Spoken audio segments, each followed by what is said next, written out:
حجاج بن یوسف ظالم تھا، ظلم کرتا تھا، زیادتی کرتا تھا۔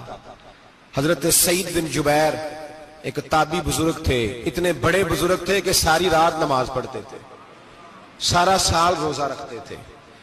ایک دن انہوں نے منبر پہ بیٹھ کے کہا کہ حجاج ظلم سے باز آ جائے ورنہ اللہ کی لاٹھی بڑی بے آواز ہے۔ اللہ کی لاٹھی، اس کا کیا مطلب ہوتا ہے؟ اس کا مطلب ہے جب رب کی لاٹھی چلتی ہے تو اس کی آواز، جی اس کا پہلے کوئی پیغام، وہ پہلے اعلان نہیں کرتا کہ تگڑے ہو جاؤ لاٹھی چلنے لگی ہے، لاٹھی چلتی ہے پر اس کی آواز، سمجھ آ رہی ہے میری بات کی؟ جمعۃ الوداع کے لیے تشریف لانے والے احباب خاص غور فرمائیے گا۔ حجاج بن یوسف کو پتا چلا کہ حضرت سعید بن جبیر نے میرے خلاف بات کی، بلا لیا، کہنے لگا تو نے میرے خلاف بات کی ہے؟ فرمانے لگے کی ہے۔ کہنے لگا تجھے پتا ہے میں قتل کر دوں گا؟ آپ فرمانے لگے نہ تو زندگی کا مالک ہے نہ موت کا مالک ہے، تو کیسے قتل کر؟ کہنے لگا تجھے پتا ہے میرا؟ فرمایا میں نے تجھے نہیں، میں نے تو کئی شداد، کئی حماد، کئی قارون، کئی فرعون، کئی نمرود دیکھے، کئیوں کی داستانیں سنی، تو کون ہے؟ تو چھوٹا سا ہے۔ ایک جملہ ہے ملا جلال الدین رومی کا، بڑے درویش تھے، ایک بات کہہ گئے، کہنے لگے نمرود جتنے پیسے نہیں، فرعون جتنی حکومت نہیں، قارون جتنی دولت نہیں، ورنہ فرمانے لگے میرے زمانے میں بھی کئی لوگوں کا خدا بننے کو دل کرتا ہے، کئی لوگوں کا دل کرتا ہے، لیکن نمرود جتنے پیسے، فرعون جتنی طاقت اور قارون جتنی دولت نہیں، ورنہ ہو سکتا ہے لوگ دعویٰ کر جائیں معاذ اللہ ثم معاذ اللہ۔ یہ آج سے کئی سو سال پہلے وہ کہہ رہے ہیں، آج تو حالات بڑے ابتر ہیں، اس کی نسبت خطرناک۔ فرمانے لگے حضرت سعید بن جبیر تو زندگی موت کا مالک نہیں۔ کہنے لگا پکڑو، قتل کرو اسے، لے جاؤ۔ جب پکڑ کر کھینچ کر لے جا رہے تھے نا تو حضرت سعید بن جبیر مسکرانے لگے۔ اب ظالم کے سامنے مسکرائے تو اس کو بڑا غصہ آیا، یہ میرا مذاق اڑاتا ہے؟ بلا لیا، ادھر آؤ، کیوں مسکرا رہے ہو، کیا ہوا؟ تو حضرت سعید بن جبیر کہنے لگے میں مسکرا رہا ہوں تیری بیوقوفی پر اور اپنے اللہ کی دی ہوئی ڈھیل پر۔ میں مسکرا رہا ہوں کہ یا اللہ کیا بات ہے، کیا تیرا شان ہے، کیسے لوگوں کو ڈھیل دی ہوئی ہے۔ میں مسکرا رہا ہوں تیری بیوقوفی پر کہ تو سمجھتا ہے شاید مجھے پوچھنے والا کوئی نہیں۔ کہنے لگا اس کو باہر نہ لے جاؤ، میرے سامنے قتل کرو۔ ٹھیک ہے جی، قتل کرنے لگے تو حضرت سعید بن جبیر نے منہ کعبے کی جانب کر لیا، انی وجہت وجہی للذی فطر السماوات والارض حنیفا وما انا من المشرکین۔ جب آپ نے یہ آیتیں پڑھی نا کہ میں نے منہ کر لیا ہے اپنے رب کی جانب، کرو مجھے قتل، کہنے لگا نہیں نہیں، اس کا منہ پھیرو، کعبے کی طرف ہو کے قتل نہ ہو، ہے ظالم پر پاگل ہو گیا ہے۔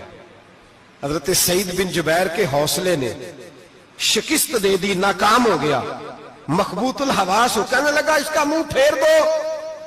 جب کعبے سے پھیرا تو آپ فرمانے لگے للہ المشرق والمغرب فإنما تولى فثم وجه اللہ۔ اللہ فرماتا ہے تو مشرق اور مغرب سارا ہی اللہ کا ہے، جدھر بھی منہ کرو گے ادھر اللہ ہی اللہ ہے، جدھر بھی منہ کرو گے ادھر اللہ ہی اللہ ہے، چاروں جانب۔ پھیر دے جدھر منہ پھیرنا ہے تو نے، پھیر دیا منہ۔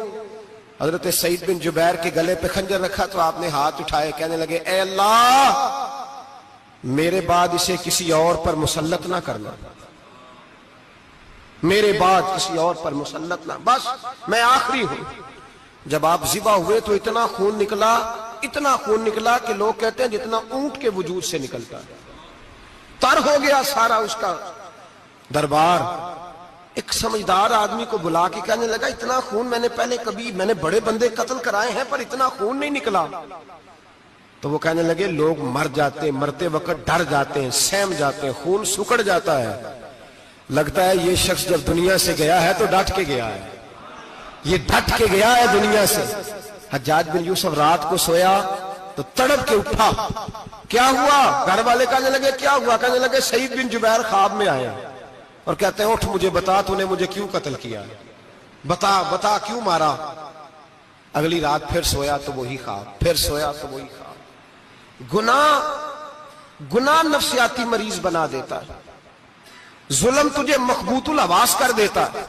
جب تو زیادتی کرتا ہے تو اللہ فرماتے ہیں کہ میں تو اللہ کو بھولتا ہے، اللہ تجھے اپنا آپ بھلا دیتا، پھر تو بھول جاتا ہے، پھر تو سیدھے رستے پہ چلتا ہے پر بھٹک جاتا ہے، پھر تو صحیح رستوں کا تعین کر کے بھی گمراہ ہوتا ہے، پھر تو روز وہی گاڑی چلاتا ہے پر اب جب تو بریک لگاتا ہے تو نہیں لگتی، جب گناہوں کے ساتھ تو مخبوط الحواس ہوتا ہے تو روز وہ کاروبار کرتا ہے، لیکن جب تیرے گناہ تجھے گھیر لیتے ہیں پھر اسی کاروبار میں تو نقصان اٹھاتا ہے۔ حجاج بن یوسف تڑپتا ہے، روتا ہے، یہاں تک کہ بیمار ہو گیا، پیٹ میں درد ہوتی ہے، پتہ نہیں کیا ہوا، تکلیف ہوتی ہے، پتہ نہیں، سارے حکیم، طبیب، ڈاکٹر، کوئی نہ سمجھ سکا کہ بیماری کیا ہے۔ جو بیماریاں خدائی ہوتی ہیں ان کا لوگوں کو پتا، جو آزمائشیں رب کی جانب سے ہوتی ہیں وہ ڈاکٹروں کے ہتھے نہیں چڑھتی، جو تکلیفیں اللہ دیتا ہے ان کا حکیم طبیب علاج نہیں کر پاتے، مشکل، اور شفا اسی وقت ہوتی ہے جب اللہ دینا چاہے، اور جب رب بھی دینا نہ چاہے تو بڑے بڑے ڈاکٹر کہتے ہیں کہ ہمارے بس کی بات نہیں رہی۔ بغداد سے حکیم آئے، پیٹ دیکھا، کہنے لگے نہ تیرے معدے میں کوئی دقت ہے، نہ تیرے جگر میں، نہ کسی اور جگہ، ماجرا کیا ہے؟ ایک آخری علاج ہے، آخری، وہ کیا؟ گوشت کا چھوٹا سا ٹکڑا دھاگے کے ساتھ باندھ کے منہ میں ڈالا، اور پھر ایک باریک سا تنکا لے کے اس کو اندر ڈالنے لگے گلے میں۔ وہ گوشت کا ٹکڑا جب حلق کے اندر اتر گیا، اس حکیم نے واپس کھینچا تو کیسے ایسی بدبو آئی جیسی کبھی سونگی نہ تھی، جانور، کیڑے مکوڑے لگے ہوئے باہر نکلے، اور جب دیکھا تو جتنے محل میں لوگ بیٹھے تھے چلاتے ہوئے نکل گئے کہ یہ کیا مصیبتیں ہیں۔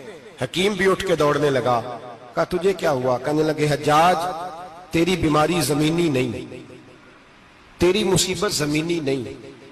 کہا میری مرض تک تم کیوں نہیں پہنچ پا رہے؟ تو کہنے لگے لگتا ہے تو بد دعا کا مریض ہے، لگتا ہے تو ظلم کا مریض ہے، تو جبر کا مریض ہے۔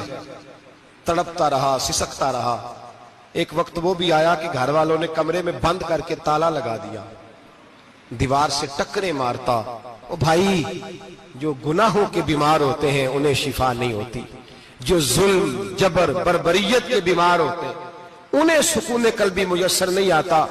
دوائیاں ان بیماریوں کی بنی ہوئی ہیں جو بیماریاں زمینی ہیں، جو بیماریاں خوراک کی بد پرہیزی سے ہوتی ہیں، جو گناہوں کی بد پرہیزی سے ہوتی ہیں، ان کی بیماریاں، ان کی شفا توبہ ہے، ان کی شفا رجوع اللہ ہے، ان کی توبہ اللہ سے معافی مانگنے سے شفا ہوتی ہے۔ حجاج جب مرنے لگا تو بلایا، یہ رنگ بھی ذرا ملاحظہ کیجیے گا، دو چار قریبیوں کو بلایا، پتہ ہوتا ہے نا اپنے کرتوتوں کا آدمی کو، پتہ سارا ہے سردار نکیتیاں دا، جب پتہ ہوتا ہے سارا، بلا کے کہنے لگا جب میں مر جاؤں تو مجھے رات کو دفن کرنا۔ کیوں بھائی، عورت ہے؟ کہنے لگا نہیں، رات کو دفنانا۔ ٹھیک ہے، رات کو دفنا دیں گے۔ پھر کہنے لگا جب صبح ہو جائے تو صبح ہونے سے پہلے پہلے میری قبر زمین کے برابر کر دینا، نشان مٹا دینا۔